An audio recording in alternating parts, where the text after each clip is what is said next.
Magandang araw mga kaibigan. Pag-usapan natin ngayon ang pahayag ng Pangulong Marcos Jr. Tungkol sa gusto niyang mangyari. Hmm, naka napaka-imposibleng mangyari. At kung mangyari ito, nakakatakot. Tungkol po ito sa resulta ng May 2025 election, lalo na kung sa senador. Anong gusto niyang mangyari? Ito, sa GMA News Online. Marcos wants 12-0 sweep for Partido Federal ng Pilipinas senatorial bets. Sinulat ni Sherlyn Untalan, January 31, 2025 kahapon. Kasi kahapon nagkaroon ng convention ang Partido Federal ng Pilipinas. So ito yung pahayag niya. Okay, so ito ang exact statement niya. Ang nais naming maging resulta, siyempre, ang lagi naming iniisip, dapat talaga sa unang-una sa Senado, 12-0 dapat. Yan ang habol namin. Okay, so nagkaroon ng Partido Federal Pilipinas Leaders Convergence Summit sa Manila Hotel kahapon. So, ang Pangulong Marcos Jr., siya ang chairperson ng Partido Federal ng Pilipinas. So, dagdag pa niya, sabi niya, palagay ko naman ay napili natin ang pinakamahusay, pinakamagaling, at pinakamatibay, hindi lamang sa eleksyon, kung hindi sa serbisyo publiko. Ganon kataas ang quality ng miyembro at ng kandidato ng Partido Federal ng Pilipinas. Dapat, basta kami sa leadership ng Partido Federal ng Pilipinas, sinasabi natin, hindi, walang dapat matalo dito sa ating mga kandidato dahil yan ang pinakamagaling. Wow, palakpak! So ito itong senatorial slate ng Bagong Pilipinas, ang administration is 4 groups yan. Unahin natin yung Partido Federal. Ang alam kong kandidato yan is si Manny Pacquiao, si Senator Tolentino at si Benhur Abalos. Ito ang alam ko. So, tanong, pinakamahusay, pinakamagaling pa si Idol Manny Pacquiao? Yan ang tingin ng Pangulo, pinakamahusay, siguro sa boxing, pinakamagaling. Abalos, wala nga, hindi nga makapasok sa Magic 12 si former Secretary Benhur Abalos. Tolentino, wala, hindi pumapasok. Si Manny Pacquiao lang ang pumapasok sa Magic 12. So, paano maging 12-0 slate? Punta tayo sa NPC, yung National People's Coalition. People's Coalition, okay. Lacson, okay yan. Believe ako. Soto, okay yan. Revilla, langanin. Lito Lapid. Pinakamagaling ba yan? Lito Lapid? Yan ang tingin ng Pangulo pinakamahusay, pinakamagaling. So, ano pa? Yung Nacionalista Party. Cayetano, okay yan. Villar, not so much. Kasi baguhan ito Sino pa ba? Ayun, si Senator Amy. Kaya lang medyo kumalas, naging independent. So, ang nakakapasok lang sa Magic 12, itong si Cayetano, sometimes si Villar. Amy, alanganin na. So, paano maging 12-0? Ano pa ba yung ibang grupo? Kalimutan ko na yung may isa pang grupo. Anyway, matandaan ko na lang mamaya. So, nakakatakot, sabi ko, dahil pag yan ang ambisyon nila, I don't know anong gagawin nila para maging 12-0.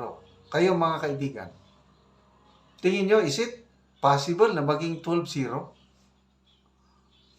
papaano na lang yung mga service na pinapaniwalaan ko, ang pumapasok diyan, pumapasok si Bentol po.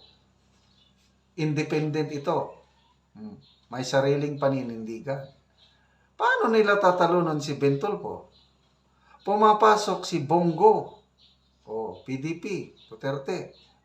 Paano nila tatalunin si Bongo? Pumapasok din si Senator Bato de la Rosa. Pumapasok din si Willie Revillame. Yan, nakikita kong 4 na pwedeng pumasok sa Magic 12. So, 8 lang sa kanila ang medyo mas sigurado. Paano mangyari yung 12-0? Kaya sabi ko, bantayan natin. Nakakatakot, nakakaalarma kung ganun nga ang mangyari. Sana, patas lang na eleksyon. Yung kung ano lang ang sentimento ng taong bayan, yun lang ang lalabas.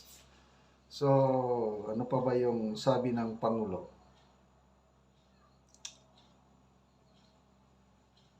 Okay, sabi niya, the best people and the most effective public servants in the Philippines are under their umbrella. Okay. So, ito, dagdag pa niya, at asahan ninyo, ang Partido Federal ng Pilipinas is the strongest party in the country today. Wow, yes, dahil sila in power eh. Lakas CMD pala yung another group. So, yung mga kandidato ng Lakas CMD, si Erwin Tulfo, sino pa ba? Nakalimutan ko na yung ibang ng Lakas CMD. Ayan, may pumapasok. Number 1 palagi si Erwin Tulfo eh. Kung yun ang talagang lalabas, so be it. So, kailang huwag silang magkumpiyansa. Dark horse. Sino mga dark horse? Attorney Vic Rodriguez and Congressman Dante Marcoleta. Sa ngayon, hindi sila pumapasok sa survey. But I still believe, lalo na si Attorney Vic Rodriguez, campaign strategist ng BBM Unity nung una. Kung naipanalo niya si BBM, I believe, may papanalo ni Attorney Vic Rodriguez yung kandidatura niya in a very unique way. Okay. Ganon din si Congressman Rodante Marcoleta. Sana makapasok sila. Kailangan natin sila. Sila kung pinaka-the best, ito na, Marcoleta Rodriguez. To me, sila ang pinaka-the best. Sana mananalo sila. Okay mga kaibigan, salamat po sa inyong panonood sa ating channel. Nakakatulong po kayo sa nangangailangan. Talaan-Dig Tribe ang ating tinutulungan, ating income. So, ipakita ko sa inyo, pagtulong natin sa kanilang mga bahay. Namimigay tayo ng yero, libreng yero at pako para ma-repair ang kanilang sira-sirang bahay or makapagpatayo ng bagong bahay. Panoorin nyo ang video na ito. So, update ta sa ilahang mga balay nga itong ipangtabangan nato. So, mao day nito, mao ni ang inang unang nga balay nila nga wala pa sila panghatagi sa mga sin, yero. So, kani nga pamilya isa ni sila sa gipanghatagan. So, grabe na gid nga dagan buslot dito sa ilang sulod. So, may buntag. Pwede mo sulod? Pwede. Pwede. Tanaw na to ang imong kwan. Sige, sir. So, mga na nilang sulod nila sa ilang balay nila. Kanin lang yun nga sitwasyon nila. Isa na lang yun ni ka hagbat ani nga hangin. Manlupad nilang ato pa ni. So, dagan ni kay buslot to. Wala yun. Sari-sari na yun ang mga kunani. Bali, gibongbong. Tungod sa kadaan na pod. Dagan na pod mga buslot. So, ang ngayon gini sila tantabangan. So, nilang anak. Grabe na ikapan. Lisod.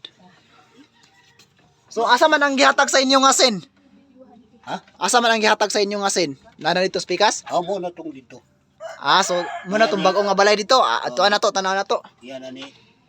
Yan rin. Tanaw na to ang ilang bagong nga gibuhat. Itong ipanghatag sa ilang asin.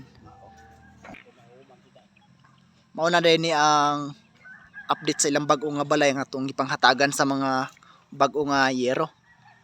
So ilan na yung gi-plaster o gibuhatan na gyud nila og insakto. Di na gid sila maglisod og dako-dako na pud ni nga balay nga ilang nabuhat karon no. Dili na gid sila makuan ani. So mo din ang mga bag-o nga panghatag. Oh, paspasan na nila og gamit. Yan hotel dito. Mo na niya mga kahoy nga panghatag sa ila. Abay na dito. May buntag diha nay tay. Oh, Unsa man ang imong istorya ani nga gipang hatagan mo karon sa yero? Diri la to bang? salamat kayo sir. Nagpasalamat mi kay natagaan mi na pilmi lugar sa kanang mga inabang ba. Pasalamatin niyo ang Ginoo kay siya man gyud ang kanani isa sa nagatag sa inyo. Oh. Salamat sa Ginoo kay naagyon nagkahatag sa amo. Mm. Lipay mi kay naapil mi aning mga inabang sa kang sir. Mm. Sa pagyod.